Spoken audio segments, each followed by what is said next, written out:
بسم الله الرحمن الرحیم. قدرمندو ډاکټر آصف اظهار یو پیر بیا تاسو سره او نن به خبرې کوو جناب د هغه مسلې باره کې چې زما سمیت مختلف خلک دې شکار دي او تقریبا نن سبا زیاتر خلکو ته دغه پرابلم دی اده جناب بیلی فیټس یعنی د خېټې غټېدل یا د خېټې چې کوم دین دا راوتل یا په خېټه باندې چربي راتل.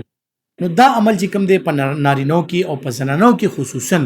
زیات دی. اوس د دې چې کوم دی نو موږ مخنیوي څنګه کوو، دا به څنګه بچ کوو دې نه ځان، او که فرض که چاته دا شوي نو بیا علاج یې څنګه کیدی شي. نو ټول نه اول خو چې کوم دی نو دغه خبره ټولو ته تقریبا چې پته ده زما کتونکي چې کوم دی چې یاره چربي چې کومه ده یا د بیلی فیټس چې کوم دی یا غټېدل چې کوم دی نو د دې دوه ډېر اهم وجوهات دي او هغې کې د ټول نه اهم وجه چې کوم ده نو هغه زموږ د خوراک پیټرن دی او دویم چې کوم دی زموږ لایف سټایل دی. لایف سټایل کې مطلب زموږ خوراکونه هم راشي، زموږ ایکسرسایز، زموږ ډیلی روټین او دا ټول سیزونه راشي. یو خو موږ د خپل ایکسرسایز دپاره ټایم نی او د هغې د وجې نه چې کوم دی نو زموږ په بدن باندې چربي زیاتېدل شروع شي. دویمه خبره ده چې موږ خپل خوراک چې کوم دی نو د هغې اکثر له خیال نه ساتو او هر قسم تسیز چې کوم دی نو هغه خورو او بیا چې کوم دی نو دا نه ګورو چېرې په دې کې کیلریز څومره دي او په دې کې کم قسم اجزا شامل دي، کیلریز په څه شي کې زیات دي. یعنی کله هم چې ستاسو کیلریز زیات وي په خوراک کې تاسو زیات کیلریز واخلئ نو بیا هغه ایکسرسایز نه وي چې هغه کیلریز تاسو وسوځوي، ستاسو بدن ته لږه انرژي پکار ده چونکې اکټیویټي نشته نو هغه لږه انرژي خو دغه کیلریز کنورټ کی انرژي ته، خو چې دا کم کنورټ نشي استا بدن کې بیا جمع کېدل شروع شي. او څنګه جمع کېږي چې ستا بدن قدرتي طور دا کنورټ کوي، دا اړی دینه چربي جوړي او ستا په بدن کې چې کوم دی نو دا چربي سټور کېږي. نو څنګه چې ما وویل چې خپل لایف سټایل لږ موډیفای کول دي، د هغې دپاره ورزش خو د ټولو نه اهم څیز دی چې یاره موږ ورزش کوو یو په دې نیت باندې چې دا کم خپل ایکسټرا کیلریز دی چې دا وسوځو.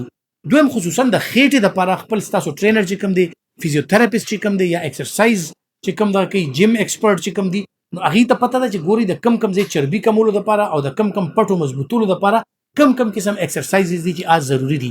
نو موږ اکثر له وایو چې یاره جي زه خو واک کوم خو خېټه مې غټېږي، جي زه خو 6 کیلومتره واک کوم خو خېټه مې غټېږي. نو واک چې کوم دی هغه بېشکه چې کیلریز تاسو سوځئ، ایکسټرا انرژي ستاسو سوځئ، ستاسو کیلریز کم شي، خو بهرحال ستاسو د خېټې باندې د چربي راتلل دا صرف د کیلریز په وجه نه ده بلکې زموږ د خېټې دا مسلز چې کوم دي دا کمزوري شي. موږ په خېټه باندې هغسې توجه نه ورکوو او زموږ د خېټې دا مسلز کمزورتیا په وجه دا پاټ بیلی شي، دا روزي او بیا په هغې باندې چربي جمع کېدل شروع شي. نو خاص کر د خېټې دپاره، د هیپس دپاره دغسې مختلف ایکسرسایزز دي چې تاسو به هغه ایریا ټارګټ کوئ او هغسې ایکسرسایزز به کوئ چې کوم هغه ایریا دپاره مخصوص دي. نو هغې نه بعد چې کوم دی ستاسو هغه ایریا فیټس به هم ختمیږي او د هغې مسلز به هم ټون اپ کېږي او د هغې دا چربي چې ختمه شي نو هغه کنټور یعنی د هغې ساخت به برابر راځي او غټه خېټه به نی راوتي، یو اواره او نیغه خېټه به وي. بل ورپسې چې کوم دی څنګه چې ما ذکر وکړو چې خوراک کې کیلریز کیلکولیټ کړي چې ستاسو خوراک کې کیلریز کم شي کې زیات دي. ګوره کاربوهایډریټس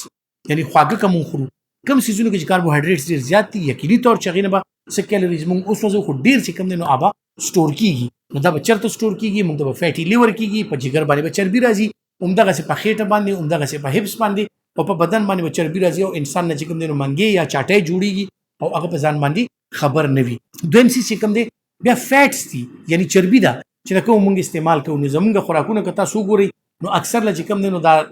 غوړ پې د پاسه ګرځي دا په هغې کې ډوب پخېږي، دا فرایډ خوراکونه مونږ زیات کوو، دا 2-3 نمبر تیل یا غوړي دا استعمالیږي، روغن ډېر زیات وي په دغه کې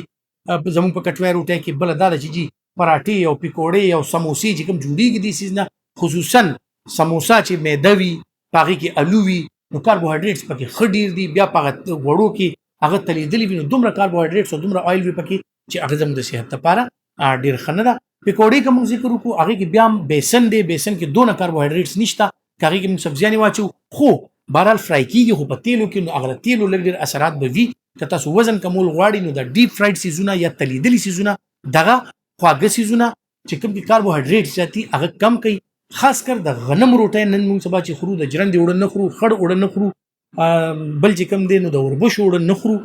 موږ د غنمو اوړه به خورو جي او هغه اوړه به خورو چې چڼېدلي وي، بیخي فاین میده وي چې سپینه روټۍ ته پخېږي نو هغه به خورو. نو هغې نه خو هر څه وتلي وي، صرف کاربوهایډریټس پکې پاتې. چاول زموږ کنزمپشن ډېر زیات دی، وریجې موږ ډېرې زیاتې خورو، هغې کې کاربوهایډریټس ډېر زیات دي. نو زموږ د خوراک دوه مین کمپوننټس چې کوم دي هغه غنم او چاول دي. نو دغه مین کمپوننټس که موږ د خپل خوراک نه کم کړو، کاربوهایډریټس به کم شي. که موږ سبزي چمچ سره خوراک شروع کړو، سبزي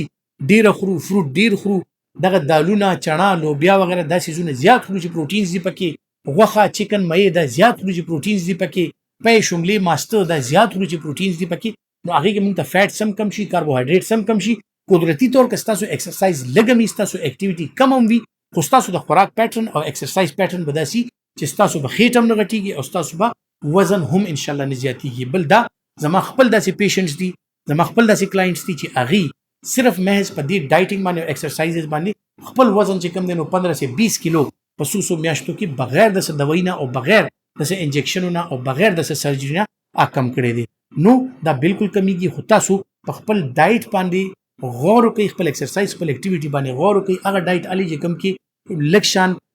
پوزټیو دغه چې کم دی موږ لپاره صحتمند فیټس ورسره چې کم دی لکشان کاربوهایډریټس پروټینز پکې خډیر وي نو دې سره به ان شاء الله نو وزن زیاتیږي او تاسو صحت په ډیر خوي امید لرم چې دا معلومات به تاسو لپاره فائدہ مند وي او که تاسو غواړئ چې فائدہ مند دي نو دا ویډیو لایک هم کړئ او شیر هم کړئ خپل ډیر خیال ساتئ الله پامان